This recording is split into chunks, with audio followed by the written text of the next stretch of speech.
Hello दोस्तों, आज की इस वीडियो में हम लोग देखेंगे factor affecting the market assessment, यानी कि मार्केट असेसमेंट को कौन कौन सा फैक्टर अफेक्ट करता है, कौन कौन सा ऐसा एक चीज़ है, कौन कौन सा एक ऐसा घटक है जो मार्केट असेसमेंट को अफेक्ट करता है। ठीक है, हाँ तो चलिए देखते हैं। ऐसे ऐसे 5-7 फैक्टर होंगे जो मैं आपको बताऊँगा। चलिए देखते हैं। मैं आपको 5 से 6 पॉइंट बताऊंगा अच्छे से। Factor affecting the market assessment, तो ध्यान से समझिएगा। Factor affecting the market assessment, इससे पिछले वीडियो में हम लोगों ने क्या देखा सर? इससे पिछले वीडियो में हम लोगों ने देखा था what are the things which considered while market assessment, what are the things which are considered by an entrepreneur while assigning a market assessment. 4-5 चीज़ देखा था। ठीक है, नहीं देखें तो वो वाला वीडियो जाकर देख सकते हैं प्लेलिस्ट में। देखिए यहाँ पर मैं सब लिखाया था आपको, और ये जितना भी नोट्स दिख रहा है आपको मिलेंगे हमारे टेलीग्राम चैनल पर। टेलीग्राम चैनल का लिंक डिस्क्रिप्शन में दिया हुआ है। ऐसे @VCC03 भी सर्च करेंगे टेलीग्राम पर तो भी आ जाएगा, और ऐसे लिंक नीचे दिया हुआ है डिस्क्रिप्शन पर। तो जाकर आप नीचे जाइए, जल्दी से डिस्क्रिप्शन में जाइए, लिंक प्रोवाइड किया हुआ है, उस पर क्लिक करके ज्वाइन हो जाइए, जहाँ पर मिलेंगे आपको सारा का सारा नोट्स इन PDF फॉर्मेट में। तो बिना किसी देरी के और बिना किसी बकवास के शुरुआत करते हैं दोस्तों अपना topic, factor affecting the market assessment. पहला पॉइंट है, देखिए सबसे पहले समझिए क्या होता है। जो टॉपिक पढ़ रहे हैं उसको समझना पड़ेगा। देखिए factor affecting the market assessment मतलब जो मार्केट असेसमेंट होता है ना सर, जो मार्केट असेसमेंट होता है उसमें कौन कौन सा फैक्टर है जो कि मार्केट असेसमेंट को अफेक्ट करता है। मतलब जब मार्केट असेसमेंट एक एंटरप्रेन्योर करता है तो कौन कौन सा उससे तकलीफ उठाना पड़ता है, किस किस कारण उसे मार्केट इफेक्ट में, मार्केट जब असेसमेंट करता है तो कौन कौन सा चीज़ उसे प्रभाव डालता है, कौन कौन सा चीज़ उसे अफेक्ट करता है जब वो मार्केट असेसमेंट करता है। तो पहला पॉइंट आता है हमारा माइक्रो एनवायरनमेंट। पहला पॉइंट क्या आता है सर हमारा? Micro environment. Micro environment are the factor which affect the, जो कि क्या करता है सर, जो कि क्या करता है, अफेक्ट करता है किसको? मार्केट असेसमेंट को। माइक्रो एनवायरनमेंट मार्केट असेसमेंट को क्या करता है सर? अफेक्ट करता है। माइक्रो एनवायरनमेंट क्या होता है सर? माइक्रो एनवायरनमेंट हमने जब इन्वायरमेंट चैप्टर पढ़ाया था उसमें आपको बताया था दो टाइप का, इंटरनल एक्सटर्नल, और फिर एक्सटर्नल बताया था कि एक्सटर्नल क्या होता है। एक्सटर्नल के भी 2 पार्ट होते हैं, माइक्रो और मैक्रो। वही है माइक्रो, वही वाला ये माइक्रो। ठीक है, अगर आप नहीं देखें तो जाकर देख सकते हैं वीडियो माइक्रो एनवायरनमेंट। ऐसे मैं आपको बता देता हूँ, माइक्रो एनवायरनमेंट मतलब होता है एक ऐसा फैक्टर जो कि अफेक्ट करता है एंटरप्रेन्योर को, है ना। मतलब कि एंटरप्रेन्योर को बिल्कुल एक तरह से पर्सनली इफेक्ट करता है। समझ गए सर? पर्सनली इफेक्ट करता है तो सर पर्सनली होना चाहिए।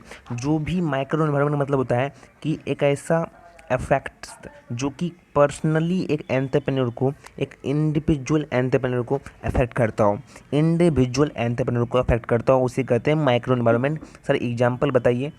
सब पढ़ा दिए थे लेकिन आप लोग समझते नहीं हैं।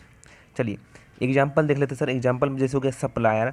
अब आप जो प्रोडक्ट बेच रहे हैं उसका सप्लायर, आपका जो सप्लायर, मान लीजिए आप कपड़े का, है ना, कपड़े का बिक्री कर रहे हो, कपड़े बनाते हो, तो कपड़ा का रॉ मटेरियल चाहिए और रॉ मटेरियल नहीं आ रहा है तो कहीं कि वो आपको अफेक्ट कर रहा है।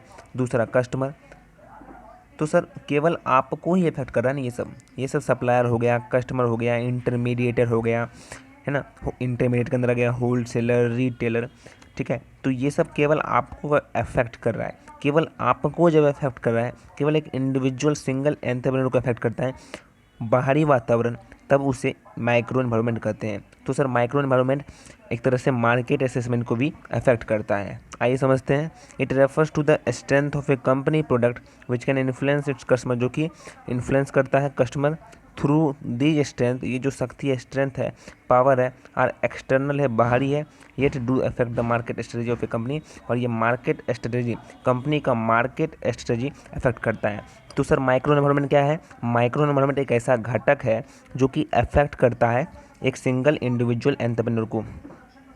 ये जो वीडियो है ना, माइक्रो एनवायरनमेंट और मैक्रो एनवायरनमेंट, आप देख लीजिएगा जाकर। टाइप्स ऑफ एक्सटर्नल एनवायरनमेंट में मैंने बताया है बिल्कुल एक्सप्लेनेशन के साथ। यहाँ पर हो सकता है आई बटन में भी दे दूँगा, आप आई बटन पर क्लिक करके देख सकते हैं। ठीक है, तो आपको बहुत क्लियर हो जाएगा। ठीक है, पढ़ा रखें ये वाला। चलिए, तो पहला फैक्टर हम लोग ने देख लिया सर जी। पहला फैक्टर हम लोग ने देखा कि माइक्रो एनवायरनमेंट अफेक्ट करता है। चलिए दूसरा फैक्टर देखते हैं, सप्लायर। सप्लायर का मतलब क्या होता है? जो मटेरियल देता है, जो रॉ मटेरियल को पूर्ति करता है। तो जो सप्लायर होता है सर, वो भी एक बहुत बड़ा रोल होता है बिजनेस में, बहुत बड़ा रोल करता है। जब तक वो माल पहुंचाएगा नहीं तब तक सामान मतलब मैन्युफैक्चरिंग नहीं होगा। तो कहीं ना कहीं सप्लायर भी मार्केट असेसमेंट में बहुत इफेक्ट करता है, और मतलब मार्केट असेसमेंट भी को भी इफेक्ट करता है। सर ये जो भी चीज़ हम लोग पढ़ रहे हैं कि sir factor affecting the market assessment, इसका मतलब क्या होता है कि जब भी एक एंटरप्रेन्योर मार्केट असेसमेंट का असाइनिंग करता है तो ये सब चीज़ देख कर ही करता है कि उसका सप्लायर सही है फिर नहीं, और उसका जो माइक्रो एनवायरनमेंट है, मतलब सप्लायर, कस्टमर, जो चीज़ अफेक्ट करता है सिंगल इंडिविजुअल को, तो उसको भी देखने पड़ता है।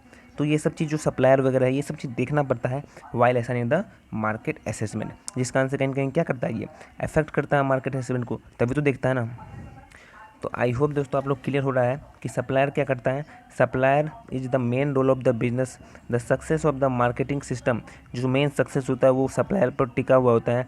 जब तक वो गुड क्वालिटी का मटेरियल भेजेगा नहीं तब तक गुड क्वालिटी का प्रोडक्ट भी नहीं बनेगा। साथ ही साथ more the supplier more the reliability, ज़्यादा से ज़्यादा सप्लाई होगा, ज़्यादा से ज़्यादा प्रोडक्ट बनेगा और ज़्यादा से ज़्यादा बिक्री होगी।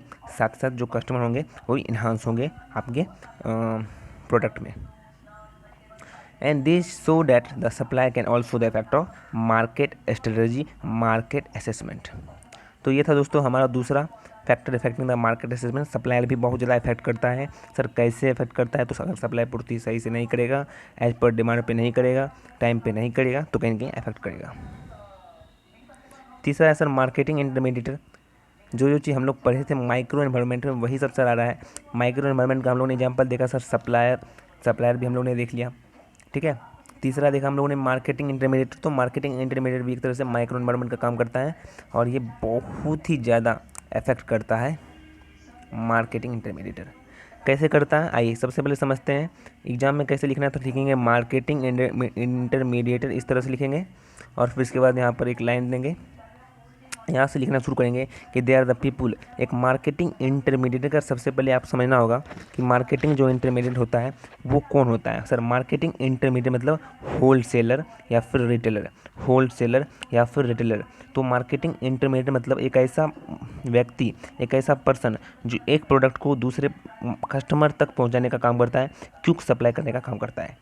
आइए समझते हैं इसको। क्योंकि जो मैन्युफैक्चर बनता है, फैक्ट्री बनता है, वो फैक्ट्री कस्टमर तक नहीं पहुंचाती है, बल्कि फैक्ट्री से डीलर, डीलर से होलसेलर, रिटेलर, ये सब खुदरा विक्रेता तक जाकर बढ़ता है, ठीक है। तो कहीं ना कहीं ये जितने भी ये सब हेल्पर एक तरह से कि जो फैक्ट्री का प्रोडक्ट होता है उसको वो लोग क्या करते हैं, कस्टमर तक पहुंचाने का काम करते हैं। और यदि ये होलसेलर और रिटेलर सही से काम नहीं करेगा तो कहीं ना कहीं ये अफेक्ट किसको करेगा, मार्केट असेसमेंट को करेगा। तो जब भी एक एंटरप्रेन्योर मार्केट असेसमेंट देखता है, जब भी एक एंटरप्रेन्योर मार्केट असेसमेंट देखता है दोस्तों, तो हर पल हर समय वो ये बात का ध्यान रखता है कि उसका मार्केटिंग इंटरमीडिएट कैसा है। इसको थोड़ा सा रीड करते हैं कि they are the people of an organisation which are the interdependent who can help a company को मदद करता है and quick supply to the consumer. साथ साथ बिल्कुल क्विक सप्लाई करता है कंज्यूमर तक। ये जितने भी इंटरमीडिएट है ये दो काइंड के होते हैं, होलसेलर और रिटेलर।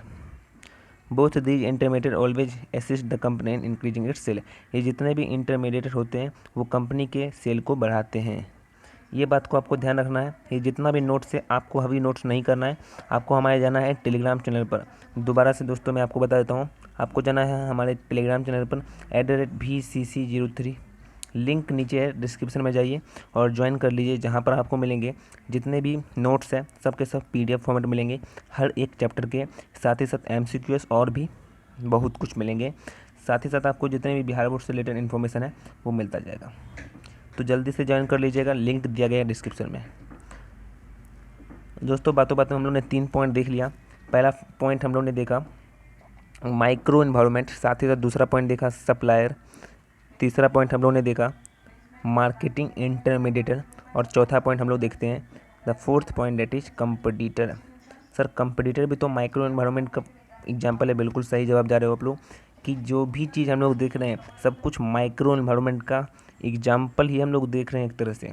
माइक्रो एनवायरनमेंट का एग्जाम्पल क्या कहता सर, सप्लायर था, कंपटीटर था, कंज्यूमर भी था, और पढ़ेंगे कंज्यूमर, साथ साथ इंटरमीडिएट भी था। तो ये सब के सब जितने भी एग्जाम्पल है ये सारा का सारा क्या होता है, इफेक्ट करता है किसको, मार्केट असेसमेंट को। तो आई होप दोस्तों आप क्लियर हो रहे होंगे और अच्छे से समझ रहे होंगे कि क्या क्या चीज़ ये है। चलिए अब समझते हैं दोस्तों कंपटीटर किसको कहते हैं। कंपटीटर भी दो टाइप्स के होते हैं, आइए समझते हैं। कंपटीटर का मतलब क्या होता है, प्रतिबंधु, मतलब एक ऐसा व्यक्ति जो आपके ही जैसा प्रोडक्ट को बनाता हो। आप भी कॉपी बनाते हो, वो भी कॉपी बनाता है। आप भी चाय पत्ती बनाते हो, सेल करते हो, है ना, वो भी बनाता है। आप भी क्लॉथ बनाते हो, वही बनाता है। आप भी इलेक्ट्रिक का जो सामान है, बल्ब वगैरह बनाते हो, वही बनाता है। That is your competitor. आइए समझते हैं। At the time of the company decision not only influence the customer rather affect the competitor. जब कंपनी प्रोडक्ट बनाती है, जब कंपनी शुरुआत करती है, कोई भी डिसीजन लेती है, तो केवल कस्टमर ही इफेक्ट नहीं करता, बल्कि कंपटीटर भी अफेक्ट करता है कि उसका जो कंपटीटर है वो किस तरीके का प्रोडक्ट बना रहा है, किस तरीके का क्वालिटी रखता है, किस तरीके का क्वांटिटी रखता है, किस तरीके का प्राइस और वगैरह मार्केटिंग स्ट्रेटजी है, उसके हिसाब से भी काम करना पड़ता है। तो यहाँ पर बेसिकली कंपटीशन मैंने दो प्रकार के बताए हैं, ठीक है, दो प्रकार के बताए हैं। पहला है सब्स्टिट्यूट प्रोडक्ट, दूसरा है सिमिलर प्रोडक्ट। इसको ध्यान से समझिएगा, कोई खेल नहीं, इसको ध्यान से समझिएगा। सब्स्टिट्यूट प्रोडक्ट क्या होता है और सिमिलर प्रोडक्ट क्या होता है। सब्स्टिट्यूट प्रोडक्ट मतलब होता है प्रोडक्ट के बदले प्रोडक्ट। प्रोडक्ट यदि ऐसा एक प्रोडक्ट नहीं है तो दूसरा प्रोडक्ट भी काम चला लेंगे कस्टमर। जैसे टी के बदले कॉफ़ी, टी के बदले कॉफ़ी। अगर आपका टी का व्यापार है, आपका टी का व्यापारी है, आप एक वेंदा वो कॉफ़ी का है, तो कहीं ना कहीं आप दोनों क्या हो गए सर, कंपटीटर हो गए। लेकिन सब्स्टिट्यूट प्रोडक्ट के कंपटीटर हो गए। सब्स्टिट्यूट प्रोडक्ट का मतलब होता है कि एक प्रोडक्ट के बदले, जब कस्टमर एक प्रोडक्ट के बदले दूसरा प्रोडक्ट को काम चला लेता है। मान लीजिए टी का दाम महंगा है, तो कहीं ना कहीं कस्टमर क्या करेगा सर, कॉफ़ी ले लेगा। कॉफ़ी सस्ता अगर है, टी महंगा है, तो कस्टमर क्या करेगा, तुरंत वो अपना कॉफ़ी ले लेगा, टी नहीं लेगा, क्योंकि टी का दाम क्या है सर, कम है, ज़्यादा है। तो कहीं ना कहीं सर सब्स्टिट्यूट प्रोडक्ट का मतलब क्या होता है, एक प्रोडक्ट के बदले दूसरे प्रोडक्ट भी चल सकता है, काम चल सकता है। जैसे बॉर्नवीटा के बदले हॉर्लिक्स, एक जैसा मतलब ब्रांड अलग अलग है, काम एक है, काम एक है। टी और कॉफ़ी का काम एक है, फ्रेशनेस देना। तो कहीं ना कहीं जब टी का दाम सर इंक्रीज हो जाएगा, तो कॉफ़ी का दाम, कॉफ़ी पे हर लोग चले जाएंगे, कॉफ़ी का डिमांड भी बढ़ जाएगा। तो सब्स्टिट्यूट प्रोडक्ट का मतलब क्या होता है कि एक ऐसा कंपटीशन, एक कंपटीशन, आइए समझते हैं। Such a competition take place only when a product get replace. एक प्रोडक्ट दूसरे प्रोडक्ट से रिप्लेस हो सकता है, आसानी से एक्सचेंज हो सकता है, क्योंकि दोनों का काम क्या है सर, एक ही काम है। दोनों का काम क्या है सर, एक ही काम है, क्या, फ्रेशनेस देना, ताजगी देना। तो सर टी और कॉफ़ी आपस में रिप्लेस हो सकते हैं। मान लीजिए आप टी के व्यापारी हैं, मान लीजिए आप टी के व्यापारी हैं और एक अलग बंदा कॉफ़ी का व्यापारी है। तो अगर टी का दाम आपका बढ़ा हुआ है, तो कहीं ना कहीं हर लोग कॉफ़ी पर चले जाएंगे, और कॉफ़ी का दाम कम है, तो कॉफ़ी का जो डिमांड है वो क्या हो जाएगा सर, ज़्यादा हो जाएगा। आई होप क्लियर हो रहा है। तो इसे कहते हैं सब्स्टिट्यूट प्रोडक्ट। नेक्स्ट देखते हैं दोस्तों सिमिलर प्रोडक्ट। सिमिलर प्रोडक्ट का मतलब होता है बिल्कुल डिक्टो, मतलब डिक्टो, एक जैसा प्रोडक्ट जब बना रहे हो आप, एक ही जैसा प्रोडक्ट बना रहे हो, उसमें कोई भी चेंजेज नहीं हो रहा है। एक जैसा प्रोडक्ट बना रहे हो, उसमें कोई भी चेंजेज नहीं हो रहा है। जैसे ये कलम है, आप भी कलम बना रहे हो, वो भी कलम बना रहा है ना, आप भी ब्लू कलम बना रहे हो, वो भी ब्लू कलम बना रहा है। तो सर सिमिलर प्रोडक्ट है, तो कहीं ना कहीं कस्टमर कहाँ पर जाएंगे, जहाँ पर डिमांड, जहाँ पर प्राइस कम होगा। तो सिमिलर प्रोडक्ट का भी कंपटीटर होता है और सब्स्टिट्यूट प्रोडक्ट का भी कंपटीटर होता है। आप ऐसा मत समझिएगा कि एक ही जैसा प्रोडक्ट बेचने वाले को कंपटीटर कहते हैं, नहीं नहीं नहीं। अगर वो सब्स्टिट्यूट प्रोडक्ट भी बेच रहा है, तो भी वो एक तरह से कंपटीटर ही है।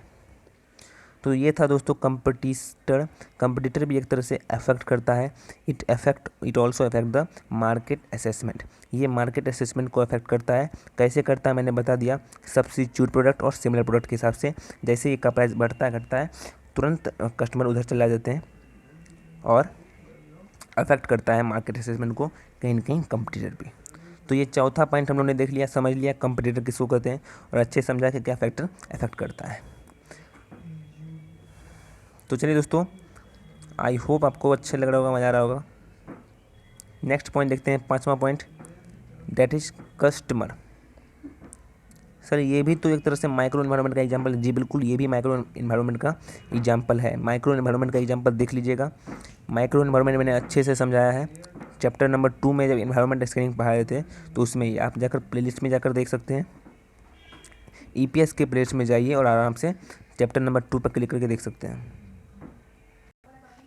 तो सर कस्टमर भी बहुत सारा इफेक्ट करता है मार्केट असेसमेंट को, और कस्टमर में भी बहुत सारे कस्टमर आते हैं, 4-5 कस्टमर आते हैं, उसको समझते हैं। सर कस्टमर क्या होता है, वो इफेक्ट करता है, ठीक है। आइए समझते हैं। Each customer has two category its customer. बहुत सारे कस्टमर होते हैं और इसे 5 कैटेगरी में बांटा गया है। समझते हैं। Into the following 5 category, 5 category में इसे बांटा गया है, 5 ग्रुप में बांटा गया है। 5 ग्रुप कौन कौन है, आइए समझते हैं। सर पहला ग्रुप है कंज्यूमर मार्केट। पहला ग्रुप क्या है, पहला ग्रुप है कंज्यूमर मार्केट। कंज्यूमर मार्केट को किसको कहते हैं, आइए समझते हैं। कंज्यूमर मार्केट का मतलब होता है एक ऐसा व्यक्ति जो सीधा प्रोडक्ट खरीदता है। ध्यान से समझिएगा तब समझोगे, ठीक है। एक ऐसा व्यक्ति जो सीधा प्रोडक्ट खरीदता है, जैसे ही प्रोडक्ट खरीदा उसको यूज में लिया, इस्तेमाल में कर लिया, ठीक है। Those customer who by the product for their personal use. एक ऐसा व्यक्ति जो खुद के पर्सनल यूज के लिए, पर्सनल यूज के लिए खरीदता हो, उसे कंज्यूमर कहते हैं। जैसे हम और आप, कोई आम आदमी है, जाता है मार्केट में और कोई प्रोडक्ट खरीद के लाता है, कोलगेट हो गया, टूथपेस्ट हो गया, ठीक है, चावल दाल, ये सब खरीदता है और यूज में, इस्तेमाल में ले आता है, उसे कहते हैं कंज्यूमर मार्केट। दूसरा है इंडस्ट्रियल मार्केट। इंडस्ट्रियल मार्केट का मतलब होता है एक ऐसा ऑर्गेनाइजेशन